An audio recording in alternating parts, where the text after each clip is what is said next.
Está no ar!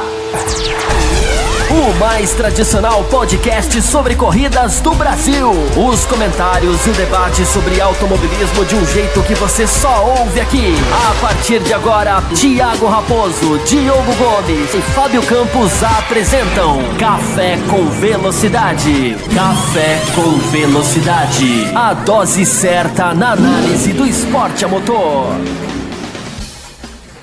Para você que nos ouve no cafécomvelocidade.com.br, estamos começando mais uma edição do seu podcast, que já está aí há 11 anos no ar, sempre buscando levar a você, ouvinte, um conteúdo diferenciado, não só noticiando ou tecendo breves comentários, mas aprofundando e debatendo em grande estilo as mais diferentes categorias do esporte a motor. E é importante lembrar que temos um programa de apoio nesse podcast, sim, pois não, e inclusive hoje teremos um apoiador aqui gravando com a gente, e esse programa é tão vital para manter a infra do programa e também investir na divulgação do mesmo. Não sei se vocês perceberam, pessoal do Facebook, semana passada nós demos lá uma impulsionada num dos posts para tentar crescer cada vez mais. Se você ainda não conhece, entre no apoia.se/café com velocidade. Nesse ano nós estamos aí bolando uma série de benefícios para os nossos apoiadores. Um de cara que eu posso falar é a participação num grupo exclusivo do WhatsApp, de onde o pessoal pode mandar áudio para o programa, onde rolam conversas, debates e discussões em grande estilo. E está começando também a surgir alguns materiais exclusivos.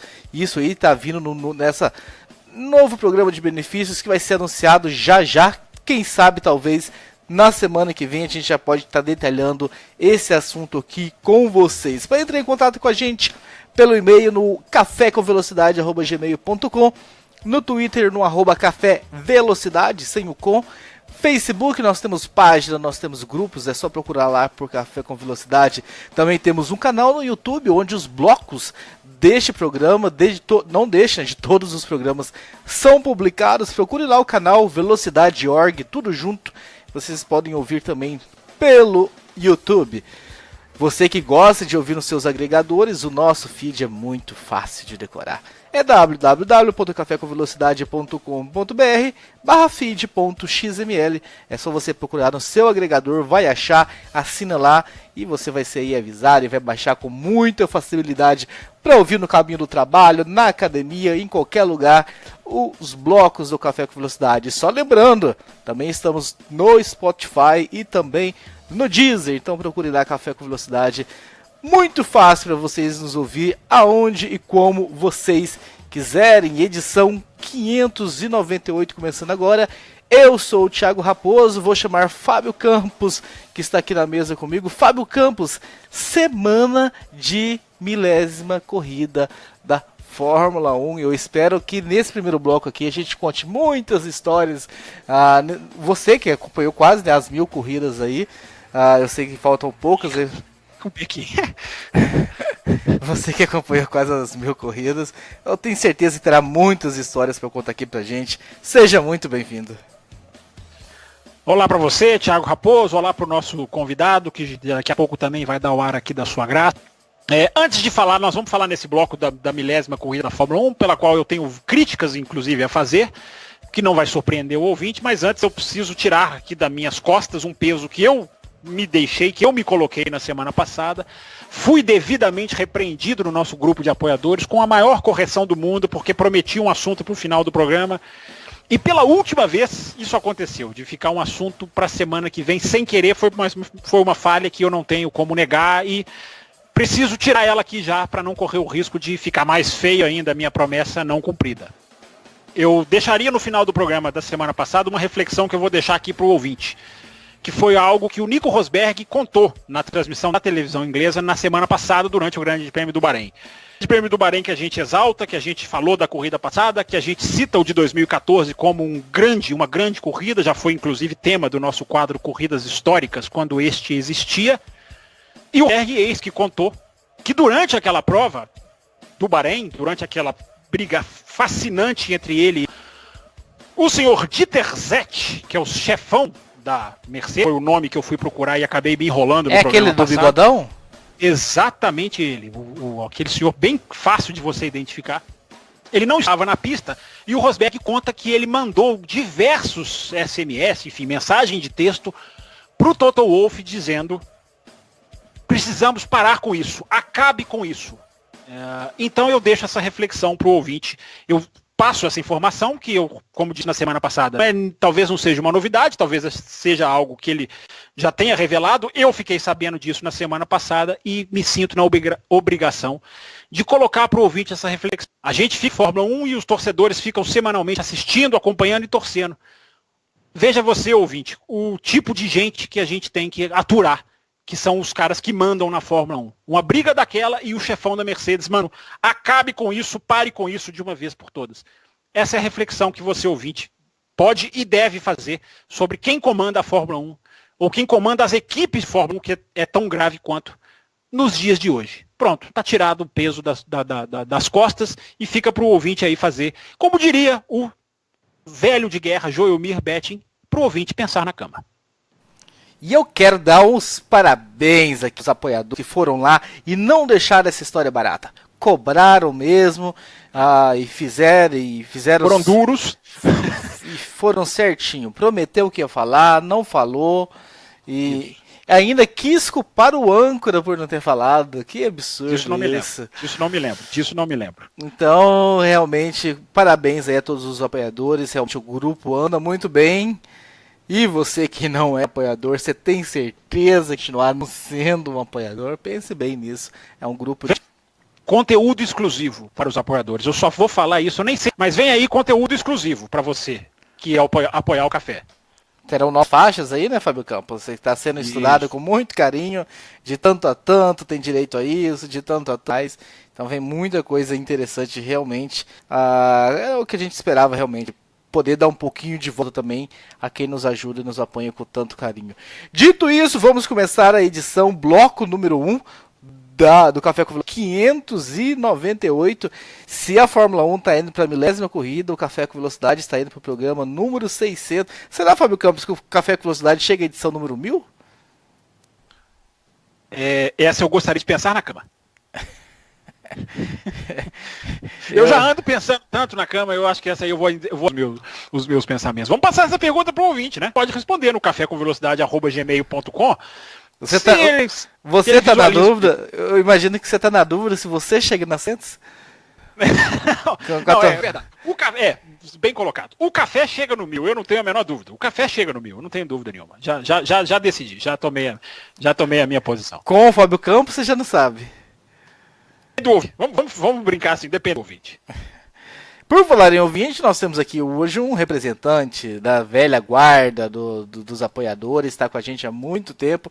Esse é o cara, eu vou falar para você, Fábio Campos, eu queria ter o salário que ele tem, porque qualquer podcast que você escuta que tem programa de apoio, inclusive, ele tá lá. Aqueles que citam nominalmente, então, os apoiadores, é o primeiro nome a ser citado, que é o nosso querido Ricardo Banniman Soares. Seja muito bem-vindo, Banniman. Você acha que a Velocidade chega à 1000ª edição? Trajetória. Isso é uma renovação necessária para todo o organismo pensante, cara. Eu acho diferente, não. Olha, vem em 2008, 2008, né, que vocês conheceram. 2007. O Eric, o que mudou para chegar no ponto que vocês estão hoje, muito mais maduros, né, com mais barriga, com menos cabelos? Eu acho que chega no 1000 fácil. Interessante, porque a gente viu o Campos fazendo uma promessa no programa, e nós ouvimos ele fazendo, que era cumprir a promessa anterior, coisa que só os apoiadores têm força para fazer no grupo de apoiadores, e tem coisas que acontecem lá que ficam... Para que entre. Fábio Campos, para a gente começar a falar desse assunto, antes que a gente acabe esse bloco, lá quais são as suas críticas à coração que a Fórmula 1 está organizando a 1000ª corrida? Eu acho o seguinte, você veja, ouvinte, como eu sou um não cumpridor de promessas. Falar do assunto do 1000º Grande Prêmio, eu gosto de ser interrompido quando é conveniente, então faça o favor, mano, me interrompa. Um cara com velocidade é que nem um piloto da Ferrari, não pode errar, velho. Você não pode errar. Se você errar um pouco, você vai ser enxovalhado. Então continue errando pra gente ter massa pra poder também aqui do outro lado. Sabe o que é legal? Que a gente já época, que a gente podia errar aqui e ninguém dava mim. Então hoje a gente felizmente chegou num ponto que a gente fica muito feliz Eu até agradeci muito ao André do Pau, que quem puxou a crítica lá no grupo dos apoiadores, porque hoje a gente tem ouvintes e eu gosto de ouvintes atentos. Esses ouvintes que ficam assistindo aí em velocidade 2.0, eles embora bravo comigo, mas claro que eu tô brincando. Mas a respeito do milésimo, eu acho o seguinte, o milésimo Grande Prêmio para mim, da Fórmula 1, não poderia estar sendo tratado como está, no sentido de, é mais uma contagem regressiva que começou, eu acho que em Abu Dhabi, né, no 996, 997. O Grande Prêmio, o milésimo Grande Prêmio para mim, era para ser a celebração da Fórmula 1, era para ser uma super corrida, com super trabalho de marketing, não poderia ser jamais corrida na China, jamais. Eu não sou contra a corrida na Ásia, eu não sou contra a Fórmula 1 ir para essas pistas novas, eu acho essas pistas modernas pistaças, não esperem de mim essa questão de o arquiteto é culpado. Eu adoro tudo isso, mas o milésimo Grande Prêmio da Fórmula 1, para mim, era para ser o Super Bowl da Fórmula 1. Apesar de eu não gostar de futebol americano, nem passar perto. Mas o Super Bowl é de um tamanho que quem não é envolvido com futebol americano fica pelo menos sabendo o que ele está acontecendo. Fica pelo menos sabendo quem fez o show no intervalo. E a Fórmula 1 tinha que estar fazendo esse tipo de coisa para o milésimo. Tratar o milésimo apenas como não fazer uma mudança no calendário, esse grande prêmio corrido em Silverstone, tinha que estar sendo corrido em Monza, ou tinha que estar sendo corrido por Green, tinha que estar sendo corrido numa pista dessa, para começar. Porque eu já vi, pessoalmente, eu já fui testemunha de como as pessoas vão numa corrida, principalmente na Europa, envolvidas com a pista, muito mais pelo ambiente da pista até do que pela Fórmula 1 em si. Então o milésimo Grande Prêmio de Fórmula 1 para mim tinha que ser uma festa daquelas que quem não é fã de Fórmula 1 vinha para assistir, ia ser chamado a atenção. Opa, peraí, deixa eu ver o que é isso. Uma celebração com os campeões, um trabalho de marketing gigantesco. Deus, é a milésima corrida. É a hora de você olhar para a sua própria história e exaltar a sua própria história. E não fazer isso que a Fórmula 1 está fazendo. É mais deve ter lá um cronograma um pouco diferente, deve ter uma programação lá, eu não sei, eu não tenho informação. Se um de vocês tiver, por favor, coloque-a. Mas era para ser tudo diferente, era para quebrar o calendário, a gente entende os rigores do calendário, as datas, as negociações. Mas, gente, milésimo é milésimo, eu não sei se vocês concordam ou não. Ricardo Banema Soares. Concordo em partes com o Campos, que eu tiraria a Alemanha. Eu acho que eu ficaria com Silverstone ou Monza, cara. Alemanha, não sei se eu fiquei muito ressabiado com as atuais ausências. É lógico que um país ele tem que se preocupar com coisas mais prioritadas do que corrida. Mas eu acho que Silverstone, mais até do que Monza, seria o lugar mais indicado. Falar foi onde tudo. O inglês ele é apaixonado, né? E como o Campos falou aí, fazendo uma alusão aí ao futebol americano, cara, é como se uma final de Copa do Mundo aqui no Brasil não fosse no Maracanã, seria uma coisa absurda, né? Não desmerecendo aqui o ouvinte chinês, vou dizer nem no automobilismo, mas na Fórmula 1. É um circuito bacana, é um GP legal, muitas vezes desafiador, aquela curva 1 e 2 que a gente não sabe onde termina uma, onde cabe a outra. Ela não tem uma representatividade nada a sediar o milésimo. Não tem nada de história. Claro, eu não sei, o Campos é o cara aí que tem que é uma enciclopédia, deve ter ali num GP da China. Mas eu não me lembro de nada substancial que a China tenha apresentado para a Fórmula 1 para ser digna de sediar um milésimo, né? O que a China tem é a última vitória do Schumacher, mas é uma coisa que é absolutamente incerta do tamanho da história da Fórmula 1. Por exemplo, por entrar na conversa, Raposo, quando a Fórmula 1 iniciou o seu campeonato de 2010, que era o seu campeonato de número 60, não era o campeonato de número 60, era o ano 60, né, da criação, 60 anos da Fórmula 1, a Fórmula 1 levou para o Bahrein todos os campeões do mundo vivos, porque aquela temporada começou no Bahrein. Era uma coisa... e eu não estou vendo fazer. Foram todos os campeões do mundo, menos os dois talvez mais chatos, o Piquet e o Raikkonen, fizeram ir. De resto, todos os outros vivos foram naquele... Tem uma foto que é linda, uma foto que eu vou até procurar aqui, uma foto muito bonita, apesar do cenário também ser o Bahrein, que não é exatamente um cenário, digamos, histórico, mas foi alguma coisa que foi feita. Eu não estou vendo nada do tamanho da Fórmula 1 que eu não esperava, Raposo, da Liberty Media. Eu esperava um trabalho muito mais bem feito do que o da gestão. Eu sinto discordar dos senhores, meus caros amigos. Tem que ser na China mesmo, isso é viva a China. Não, eu acho que tinha que ser onde que caísse mesmo a corrida. Eu acho que o mundo hoje está realmente gigantesco. Eu acho que você não está vendo nada acontecer, não significa que nada vai acontecer. Eu acho que a gente vai ser surpreendido pelas coisas que vão acontecer. Alguma coisa vai acontecer, sim, sem dúvida. Talvez esteja sendo aí guardada 7 chaves, não sei se essa é a ideia da Liberty. Eu acredito sim que vai acontecer alguma coisa. E eu acho que o Piquet estava numa comemoração. Eu lembro de uma comemoração tempos atrás que tem um Piquet. Não, essa do Bahrein não. Ele teve uma em Interlagos, que foi uma celebração. Não, tem uma lá na Europa, que mostra ele até apalpando, se não me engano, o Ricardo Patrese nas partes baixas e tal. Todo mundo sentado no carro. Isso, felizmente eu não lembro disso. Não. Gente, mas isso é de 2, 3 anos atrás. Não, eu lembro de uma no Brasil, ele Na tentando Áustria, dar um beijo no Niki Lauda. Tentando dar um beijo no Niki Lauda, assim, mostrando até bom humor. Mas na do Bahrein eu posso te afirmar com certeza, nem ele nem o Kimi Raikkonen foram os 2 únicos campeões do mundo vivos que não quiseram ir. Eu acho que foi na Áustria, se não me engano, essa que eu tô falando agora, mas tudo bem. Eu não sei se era alguma comemoração específica. Um monte lá de pilotos, tava o Lauda, tava o Patrese, né? O Patrese não é campeão, então não era bem campeões, era alguma outra comemoração que estava acontecendo. Então, talvez vocês saibam, até porque, não, se bem que não, eu ia falar até porque o Piquet está acompanhando o filho, mas a Fórmula 3 não corre, não estará ainda presente, a temporada não começou ainda da Fórmula 3, começa só quando chegar na Espanha, então provavelmente ele não estará acompanhando o Pedrinho. Mas enfim, voltando à questão das comemorações, eu acho que a China tem condições de fazer algo gigantesco. Se tivesse calhado realmente cair na Inglaterra, não estou falando que eu não acharia na Inglaterra melhor, eu só não torço o nariz para ter sido na China. Eu acho que a China tem condições de fazer um belo espetáculo. Eu acho que a Liberty pode realmente nos surpreender com algumas coisas aí no final de semana, que talvez estejam sendo guardadas às 7 chaves. Tô bem animado aí pra ver o que vai acontecer, quais são as homenagens que vão surgir lá na China. Se acontecer, se fosse para escolher uma pista, eu queria Silverstone também. Mas eu não sou contra que aconteça na China de forma alguma. Então, talvez mercadologicamente, olhando o mundo como um todo, seja interessante fazer na China. Eu também concordo contigo, que eu acho que eles têm competência demais para fazer o negócio. Mas será que merece? Primeiro assim, não são exatamente eles que vão fazer, né? O que acontecer é a Fórmula 1 quem faz. Não é assim, a China cuida, todo o protocolo que envolve uma corrida de Fórmula 1, quem faz é a Fórmula 1. Então não é assim, vamos fazer na China porque a China vai fazer a fita. Não, a China está recebendo a corrida porque calhou de cair. Eu acho que vocês falaram certíssima questão do mercado. Evidentemente a Fórmula 1 está lutando para conseguir 2 corridas, não quer uma, ela quer 2.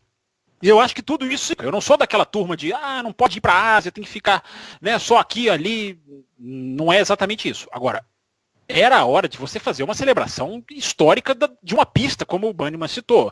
A Silverstone foi onde tudo começou. A Silverstone está desesperada em termos de um novo contrato com a Fórmula 1. Seria um impulso fundamental para a Silverstone se tem Nürburgring. Nem é a mesma situação, uma pista que já nem recebe mais corrida de Fórmula 1. Então, o milésimo para mim não é assim, vamos fazer uma festa bonita. Isso aí é obrigação. Era para você fazer um evento num local histórico, era para você celebrar a sua história, onde a Fórmula 1 começou, onde a Fórmula 1 teve as suas primeiras corridas. Sabe um lugar onde eu acho que poderia ser feito? Nos Estados Unidos, que é o 2º ou 3º país que mais recebeu corrida de Fórmula 1. Tem gente que não sabe disso. Mas os Estados Unidos já receberam 3 corridas de Fórmula 1 no mesmo ano, na década de 80. É um país histórico, sim.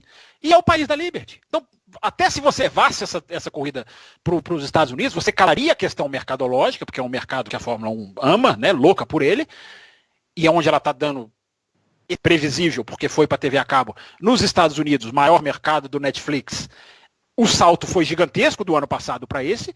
Se você fizesse uma corrida, era compreensível. Você casaria as 2 coisas. Agora, é minha opinião. Eu acho que fazer na China só porque lá o dinheiro está rodando, milésimo para mim não é hora disso. Era hora de juntar isso, mas de você celebrar os Jack Brabham, os Stirling Moss, os Juan Manuel Fangio. Essa é a hora de você ser saudosista. As pessoas não gostam dessa palavra. Mas na hora que você comemora 1000 grandes, como os 1000 gols de Pelé, gente. Os 1000 gols de Pelé foram uma celebração, ou um evento que muita gente se lembra. Todo mundo lembra como é que foi o gol. Mas é um evento que marca até quem não é fã de futebol. O milésimo vai marcar quem não é fã de Fórmula 1? É uma pergunta. O fã do brasileiro com certeza não, porque esse vai ser uma corrida de madrugada e ele não vai ocasionalmente parar na frente da televisão. Mas talvez marque o europeu. Não sei o que vai acontecer. Eu acho que pode vir uma coisa marcante, uma festa bonita que na Europa será 8 da manhã, né? Isso, 8h10 da manhã, para quem for acompanhar ao vivo. Ainda é relativamente cedo, mas já é um horário aí mais plausível para as pessoas estarem acordadas. Agora aqui no Brasil realmente não vai ter quem vai estar acordado para assistir ao vivo. Eu tenho certeza que o ouvinte vai fazer como o Fábio Campos, vai acordar no domingo e assistir no domingo pela manhã. Tenho dúvida nenhuma. Banniman eu tenho certeza que se faz isso. Não, mas eu tô querendo falar do telespectador ocasional. O normal. Ah, tá. Do ocasional. Tá aquele que não é fã. Exatamente. Aquele que não é fã no Brasil, porque veja bem, a Fórmula 1 não tá nem se divulgando isso. Ela podia criar um spot, alguma coisa, e falar, olha aqui, brasileiro, você que teve Piquet, Senna, Emerson, olha, vamos celebrar não sei o quê, entendeu? Pode fazer um para Inglaterra, pode fazer um para Alemanha, pode fazer um para... Isso eu estou achando, e eu acho que não era para ser. É claro que vai ter algum evento lá, vai ter alguma coisa de diferente, deve ser muito bonita, isso aí é claro. Mas o pré-corrida, como a Fórmula 1 está trabalhando essa corrida, vendo é o tal countdown, né? 997, 998, 999. Eu acho muito pouco para um momento que era de você falar, olha aqui, fizemos 1000 corridas, não é fácil. E fizemos isso aqui, galgamos degraus aqui, fremos isso aqui, mostramos isso aqui de briga, de ultrapassagem. Era hora de estar trabalhando isso. E eu não estou vendo, infelizmente. Será que é exatamente por isso que não tem? Eu também senti essa, por ser o 1000, acho que deveria ser muito mais, mas será que não é por causa dessa rincha de mercado de tecnologia, por exemplo, entre Estados Unidos e China? Será que eles não conseguiram de alguma forma mudar? Talvez até tentaram mudar o calendário, mas aqui de se movimentar tantos equipamentos pelo mundo, né? Talvez as equipes tenham torcido o nariz e falado, vamos ficar dessa forma mesmo. E por ser hoje a Fórmula 1 dirigida por americanos, com os Estados Unidos, com a China, será que isso também não impactou nessa divulgação ou nada a ver? Estou achando aqui. Eu acho que porque é mais de governo, né? Isso é uma coisa mais de governos, taxas, tarifas comerciais. A Liberty, a Fórmula 1, né, que é europeia, tem um contrato com a China. E a China... já no calendário. A China, antigamente, era lá no final. Então, é um grande prêmio que talvez você tenha essa elasticidade, por exemplo, que você não tem no Canadá. Você tem que fazer o Canadá naquela época ali, porque senão você não tem sol na cidade para fazer o grande prêmio. A China, não. A China, você tem uma elasticidade que o Brasil tem, que a China tem, que o Azerbaijão tem.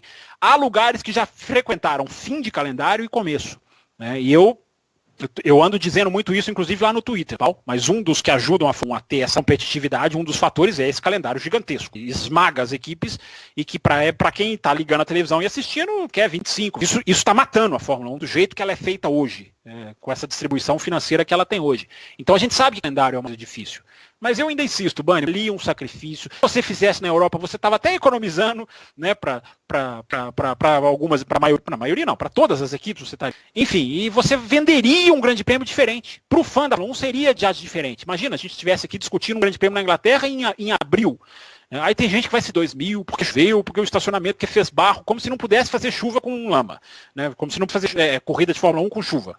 Não é chuva com lama, é corrida de Fórmula 1 com lama no estacionamento. É claro que aquele grande prêmio da mas você não sai num evento tão especial por causa de um grande prêmio que aconteceu num ano lá atrás. Então, eu acho que pode ter pesado, mas ficou muito engessado em Banniman. Eu acho que eles estão muito engessados. Se o grande prêmio caiu na China, tem até as suas vantagens. Mas se tivesse caído no próprio Azerbaijão, que é o grande prêmio seguinte, por pouco não cai no Azerbaijão. Olha que coisa mais sem... Não casa com o milésimo fazer numa pista dessa, enfim. A China ainda tem aí 15 anos de Fórmula 1, que você pode até já colocar como um marco. Mas, né, a Fórmula 1 existe desde 1950. Tem tanto lugar que eu acho que seria mais proveitoso fazer isso que... Fábio Campos, você já foi acusado de tirar... Meu Deus. Você foi acusar grupos, eu não lembro se foi no geralzão ou no de apoiadores, de ter tirado um pouco o brilho da corrida tão boa que todo mundo viu. Aí o pessoal viu o podcast e falou assim, nossa, mas tanta reclamação.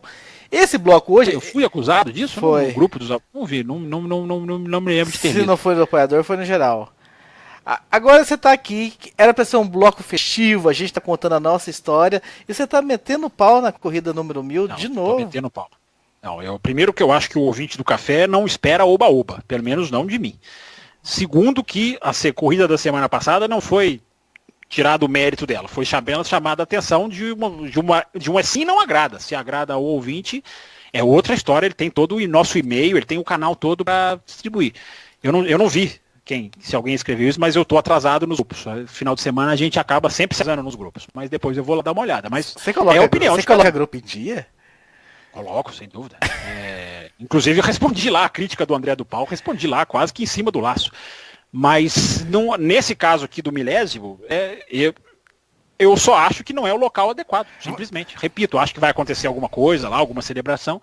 Eu não acho que trabalharia, a corrida deveria ser trabalhada dessa forma. Isso é apenas ver o automobilismo com um olhar crítico. Não quer dizer que você tem que falar mal ou bem.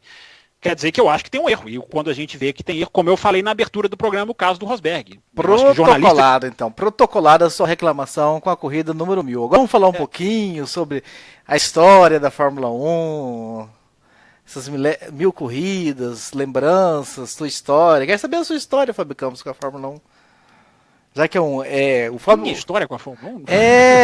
Esse é um bloco... Se o ouvinte não quer saber... Esse é um bloco... Eu tenho certeza que ele prefere a crítica ao milésimo estar sendo na China do que ouvir a história do Fábio Campos a respeito do Não, mas já tem pelo menos 10 minutos que nós estamos criticando, ou 15 minutos que nós estamos criticando. Ele já entendeu o seu ponto de vista com a milésima corrida na China, eu tenho certeza.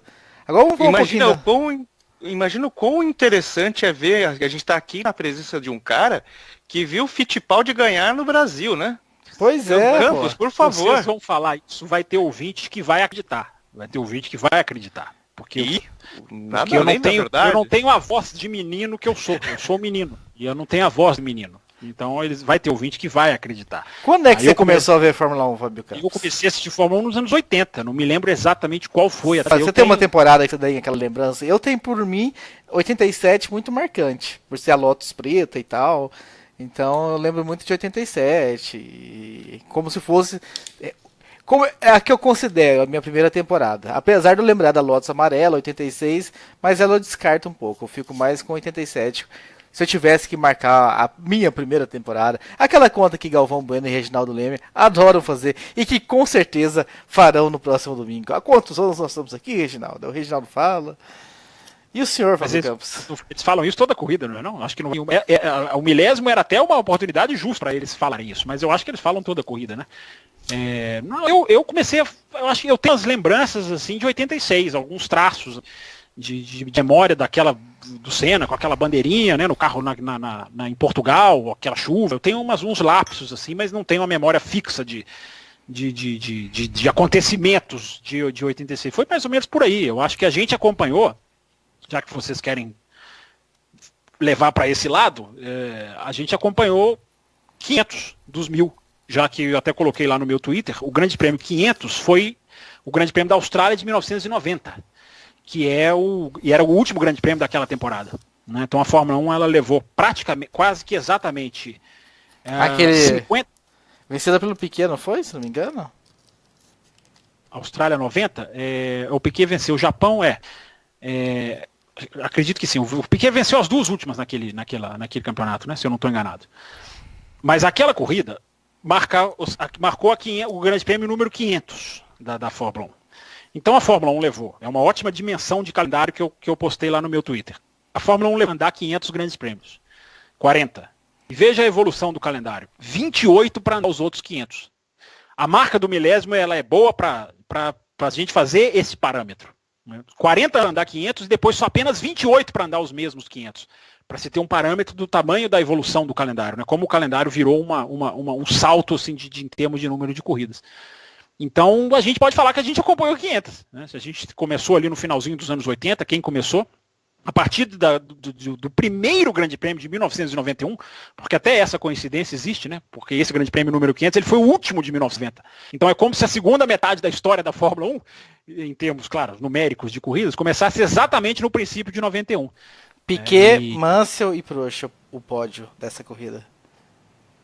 Pois é, então, e você vê uma época, né, que época diferente em termos de Brasil, né, como o Brasil era uma potência na corrida 500, na época da corrida 500 e na época da corrida 1000, o Brasil não aparece na Fórmula 1 nem pintado, como diria o outro. Ricardo Bueno, você lembra dos seus primeiros contatos com a Fórmula 1? Foi levado por quem? Quando foi? Cara, Eu vou falar um negócio aqui bem inusitado. A primeira vez que eu escutei o termo que eu tenho ciência, Fórmula 1, foi com meu pai me falando. Eu tava lendo um HQ, né? Que agora o nerd vai pirar. Uma HQ do Homem-Aranha, no qual ele fazia uma piadinha lá com, você é o bandido mais rápido que o Nelson Piquet. O que você acha? Eu acho que você é o Nelson Piquet, alguma coisa assim. Eu falei, pai, quem é o Nelson Piquet? Ele falou, tá louco, moleque, o cara já ganhou dois campeonatos da Fórmula 1, não sei o quê. Eu falei, pai, o que é Fórmula 1? Aí, essa foi a primeira vez que eu ouvi falar o nome Fórmula 1, apesar de já ter ouvido falar de Fittipaldi, né? Isso foi lá para 84, 85, alguma coisa assim. Agora, eu acho que ver corridas de ponta a ponta, mesmo sem entender, já foi para lá de 85, né? Já foi com Senna na Lotus preta. Eu achei estranho ele naquele carro amarelo. Poxa, que carro amarelo é esse? Não é a mesma coisa. Você falou nisso, eu acabei de perceber que eu confundi, né? 86 era preta e 87 amarela. E a minha lembrança vem da amarela. Exatamente, 87 já era amarelo, eu já tinha um pouco mais de desculpa o ouvinte que entrou no e-mail para me xingar 10 minutos antes, já mandou o e-mail e agora eu me autocorrigi antes do e-mail chegar.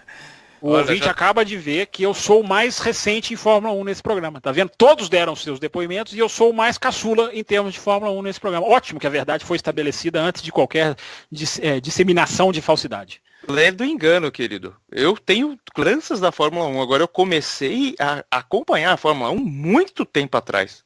Muito depois. Foi mais ou menos lá para 2006, 2007. Mas você tem lembranças de 85. Eu não tenho. Você é um catedrático deste programa que é você.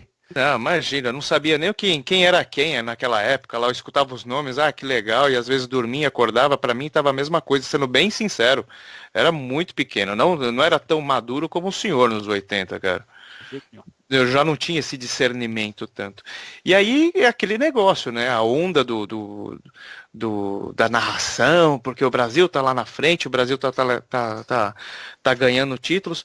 Mas uma coisa que desde pivete, quando eu acompanhava, eu sempre imaginei, falei, poxa, por que o Senna tem tanto mais ênfase na TV do que o Piquet? Né? Porque a minha referência era o Piquet. O Piquet era o cara era mais do que o Fittipaldi já tinha sido, o cara do Brasil, e por que esse cara chegou agora, não ganhou praticamente nada e tá todo mundo falando do Senna. Então, para mim, naquela época, não entrava muito, eu não conseguia entender muito por que o brasileiro, já em 86, 87, idolatrava o Senna, sendo que o Piquet já tinha... já tinham 2 títulos naquela época, né? O terceiro foi em 87, né, do Piquet, se não me engano. Sim. 87. Mas por isso que Piquet... Bom, enfim, eu não vou entrar em polêmicas aqui. Esse foi a minha gênese na Fórmula 1. Temos que chamar o Vinícius para gravar um com a gente, para entrar em polêmica aí. Você quer entrar em polêmica com o Vinícius, a gente conversa sobre isso aí e coloca Beatles no meio. Aí não sai gravação.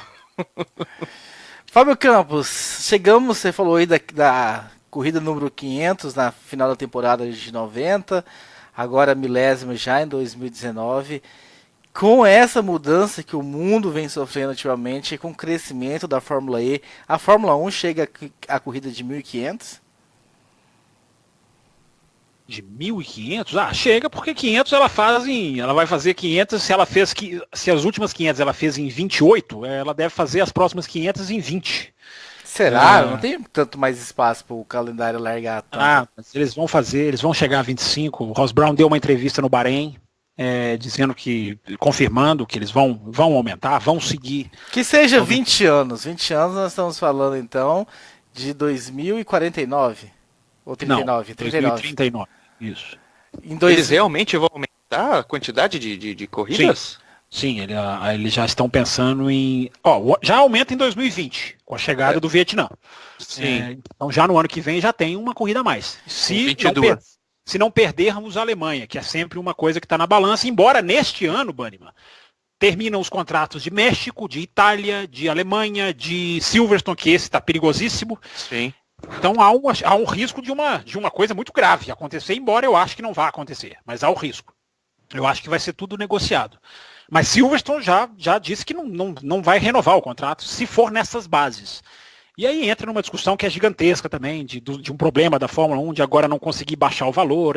Aí é uma discussão muito grande, muito complexa, que eu não vou falar no outro bloco. Eu só estou dando esta dica. Mas a minha pergunta vai porque já foi anunciado que não tem mais motor a combustão na Europa em 5 anos. Quase todos os países já deu um prazo aí de acabar nas ruas com os motores tudo elétrico. Você acredita que a Fórmula... A não ser que ela vai virar uma Fórmula E2, mas eu tô acreditando que... Eu tenho um temor de que a Fórmula E cresça de uma forma tal e que as montadoras vão fugindo e que a Fórmula 1 não vai sobreviver sem elas. E sei lá, e Cosworth vai falir também porque ou vai partir para os elétricos. Um choque, de um conflito de interesses. E talvez a Fórmula E já esteja gigante demais para a Fórmula 1 conseguir competir. Eu enxergo, inclusive, a Ferrari migrando para a Fórmula E em curtíssimo tempo, porque a gente já viu Mercedes, Jaguar e todas as outras montadoras de BMW que já estão por lá. Audi também, Audi, por aí vai. Não, Ferrari migrar para a Fórmula E, eu acho que vai acontecer. Agora, uma coisa é ir para a Fórmula E, outra coisa é sair da Fórmula 1. Né? E são duas coisas diferentes. No curto espaço de tempo eu concordo, mas em 2039, com a mudança que o mundo vem sofrendo, é futurismo que eu tô te pedindo, é um exercício de futurismo. Eu sei que não dá pra gente prever nada, mas eu não vejo mais motores a combustão daqui a 10 anos.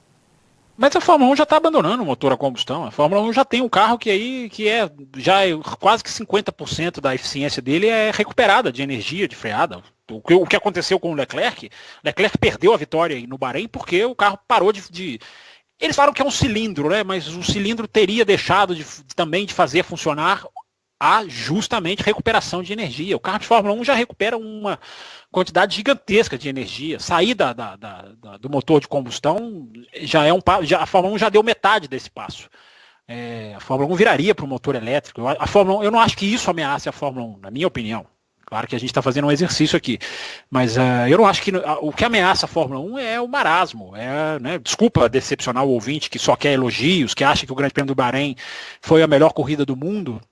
O que ameaça a Fórmula 1 é esse espetáculo forçado, essa queda de audiência que vem desde 2010. Né? Ela não conseguir fazer a parte dela. A Fórmula E, eu já falei no ano passado, em algum momento a chance de elas se juntarem até existe. De virarem uma coisa só, enfim, essa chance existe, embora, repito, não há nenhuma tendência atual. Mas como nós estamos falando daqui a 20 anos, eu acho que o que ameaça a Fórmula 1 ela se empobrecer o espetáculo, parar de ter ouvinte, de ter telespectador, e aí ela não se sustentar mais. Eu acho que se as montadoras da Fórmula E, eu esfregaria as mãos. O que eu quero é sem essas egoístas empresas que só querem saber de lucro. Sem um dono de uma empresa que fica mandando SMS, mandando parar as ultrapassagens. Eu prefiro a Fórmula 1 sem esses caras. A Fórmula 1 não vai morrer por causa disso. Ela pode sofrer um baque, ela pode, né, ter que redimensionar o seu calendário. Essas coisas todas podem acontecer, mas se a Fórmula 1 não chegar ao Grande Prêmio de, você falou quanto? 1.500? Vai ser por erros próprios dela, não vai ser porque outra categoria vai ultrapassá-la, até porque não tem nenhuma nem perto disso hoje, né?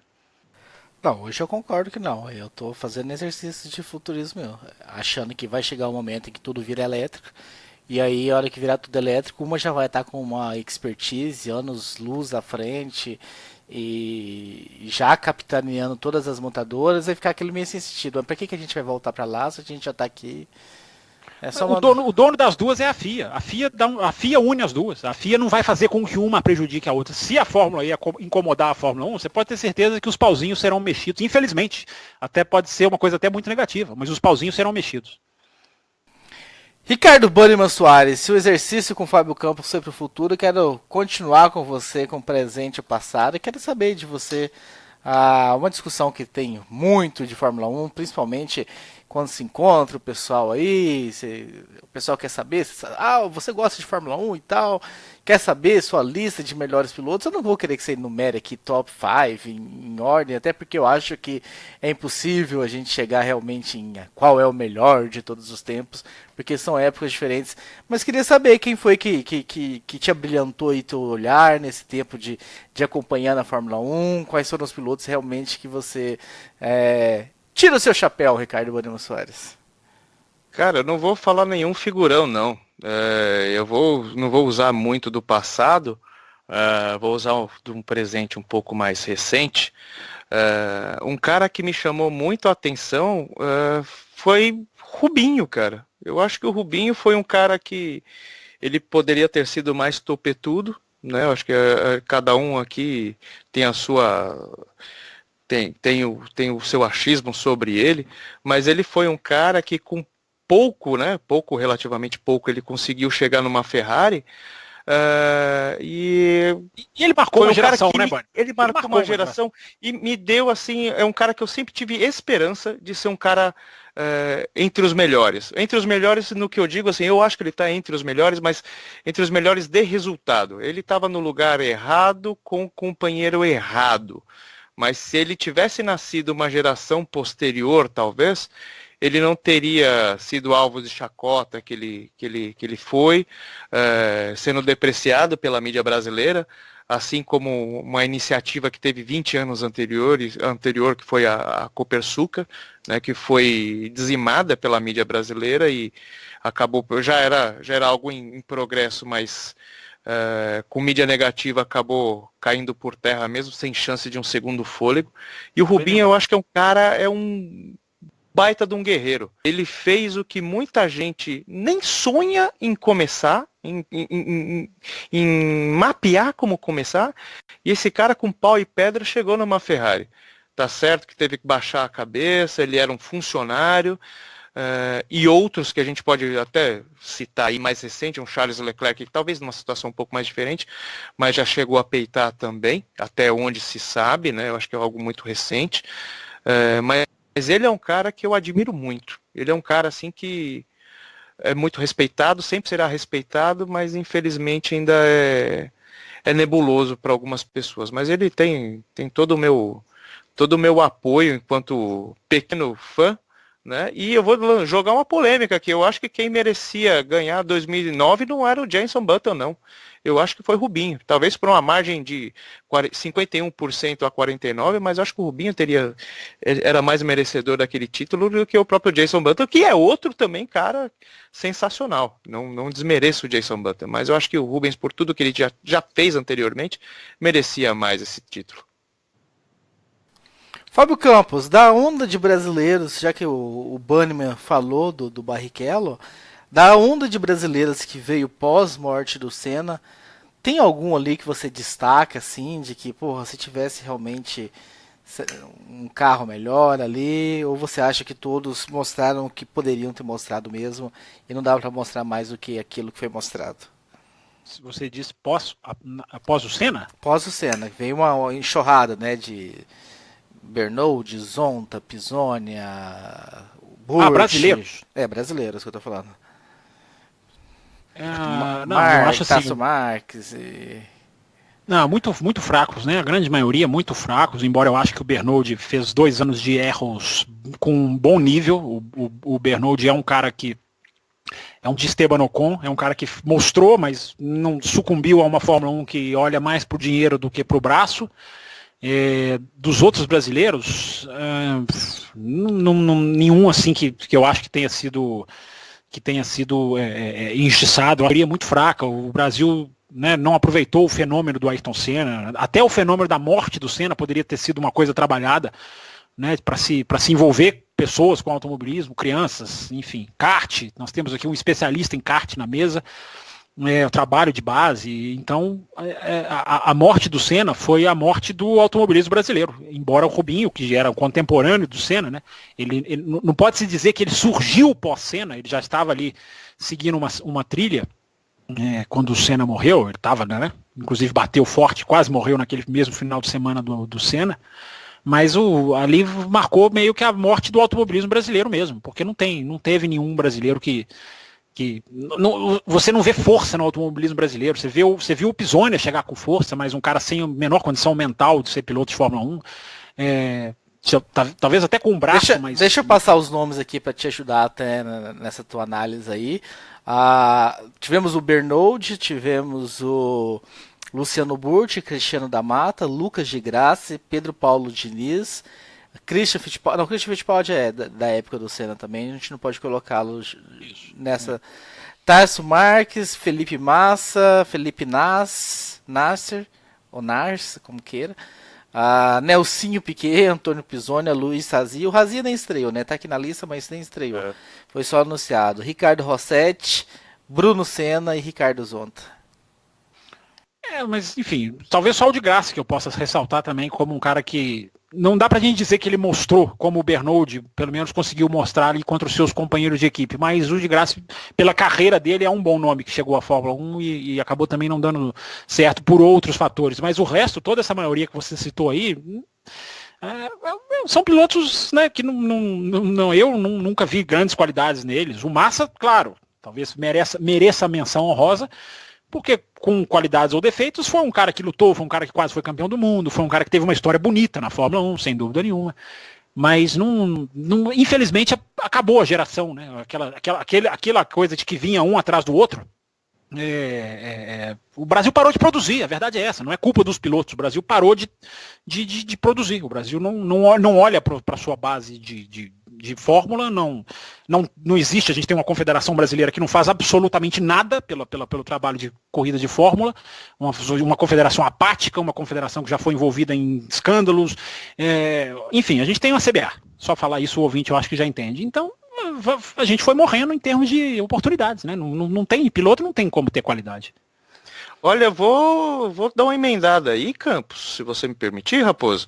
Eu acho que depois do Senna, assim, olhando um pouco para o mundo do kartismo mercadológico, rental, por exemplo, teve um boom, o pessoal falou de uma bolha, enfim, eu não acredito nessa bolha, eu acho que hoje em dia a gente está muito forte no kartismo, mas os anos 90, pós-Senna, foi o momento que mais se abriu o kart indoor, pelo menos na cidade de São Paulo. Né? Então, e hoje em dia você tem, olhando para hoje, você tem kartistas que rivalizam com o Rubinho, com Tony Canaan, a gente pode ver nas 500 milhas, por exemplo, tem muito kartista amador que de braço tá ali pau a pau com esses caras que tem uma especialização enorme. Então eu acho que faltou mesmo oportunidade para o Brasil, como você falou, a CBA, talvez tenha faltado o incentivo necessário, o mercado pode ter mudado, mas braço aqui no Brasil a gente tem. Eu acho que para o cara sair daqui e ir para a Europa talvez seja muito mais difícil. Né? E a gente veio de crises enormes, né? A gente veio do real, que deu uma estabilizada, depois teve quedas, enfim, várias crises, talvez justifique alguma coisa desse tipo, mas o material humano, cara, a gente tem bastante, a gente só não conseguiu colocar à prova, né? Talvez outro cara que você falou do menino que tá na Fórmula E agora, do Felipe Nasser, Lucas de Grassi. De Graça eu acho que realmente é um cara sensacional, não teve chance real na Fórmula 1 para mostrar, mas um cara que eu tenho curiosidade, bastante curiosidade, era o Razia, né, que chegou a colocar o macacão e já tiraram dele no outro dia, né, mas eu gostava muito dele na finada GP2, atual Fórmula 2, eu achava aquele cara que ele pilotava muito mais do que o outro que veio na frente lá, o Nasser, né, que eu acho que mostrou até um pouquinho, né? Teve alguns brilharecos, mas o Razia eu fiquei com pena da gente não poder ver o que aquele menino poderia fazer. De resto, concordo contigo. Eu acho que não chegou. E comparar com o Senna, com essa geração Senna-Piquet, é um pouco cruel, né, cara? Os caras eram de outro planeta. Fábio Campos, se a China de 2019 entregar o que entregou em 2018, você termina o domingo feliz com a 1000ª corrida?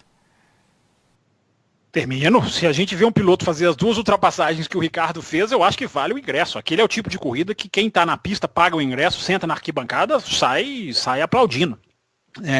Aquela corrida teve a peculiaridade, né, do safety car, que mudou aquela questão das estratégias, mas aquela corrida foi uma das melhores de 2018, né, principalmente pelo show que o Ricardo deu, fazendo aquelas 2 ultrapassagens, mas até não foi só ele, né? A gente teve o Verstappen naquela disputa ultrapassando, ele bateu no Vettel, teve aquela polêmica, mas a joia da coroa foi feita naquela pista, numa área que não tem DRS, não vai ter DRS esse ano, que é a curva 6, é um lugar que dá para ultrapassar legal, que dá para fazer boas ultrapassagens. Tomara que a Fórmula 1 saiba trabalhar a distância da zona de DRS na reta principal, não é a reta principal, não é a reta de largada, né? Naquela reta lá de trás, podemos dizer assim, que sempre foi estragada, uma das retas mais estragadas pelo DRS. Em alguns lugares, em um lugar que ele não funciona, que ele atrapalha, é nessa da China. Então, torcendo para que não haja ali um festival de DRS, como foi no Grande Prêmio do lado, que a Fórmula 1 saiba trabalhar isso, mas a corrida do ano passado foi muito legal. Se a gente tiver uma corrida igual, vai ser muito bom. Então é isso, a gente termina esse primeiro bloco registrando aí um pouquinho da nossa história aí, relembrando, protocolando aqui, não podemos esquecer a reclamação do nosso querido Fábio Campos aqui sobre a comemoração, acho que ficou entendido por todo mundo aí, relembrando um pouquinho das histórias, e vamos lá para essa 10ª corrida, que seja uma corrida boa, como foi em 2018, como o Fábio Campos citou aí agora, e que você, ouvinte, que foi tão provocado semana passada, ficou tantas perguntas abertas e que a gente não recebeu as respostas, que você possa na semana que vem nos escrever falando aí das suas impressões da 10ª corrida, do que você espera aí para os próximos 500 GPs que vem pela frente, se você concorda com esse meu pessimismo aí com o futuro da Fórmula 1, ou se você está mais na onda do Fábio Campos, que acha que pauzinhos serão mexidos e tudo vai ser organizado. Com a opinião do Ricardo Bannerman Soares sobre o Rubinho Barrichello e tudo mais. Então a gente está sedento aí de opiniões, e-mails. Essa opinião de que o Barrichello mereceu mais 2009 do que o Button, eu acho que se o ouvinte quiser, ele tem motivos para protestar. Mas é um bom motivo para ele escrever para nós. Eu tinha que marcar minha presença aqui de alguma forma, então tem que causar, meu amigo.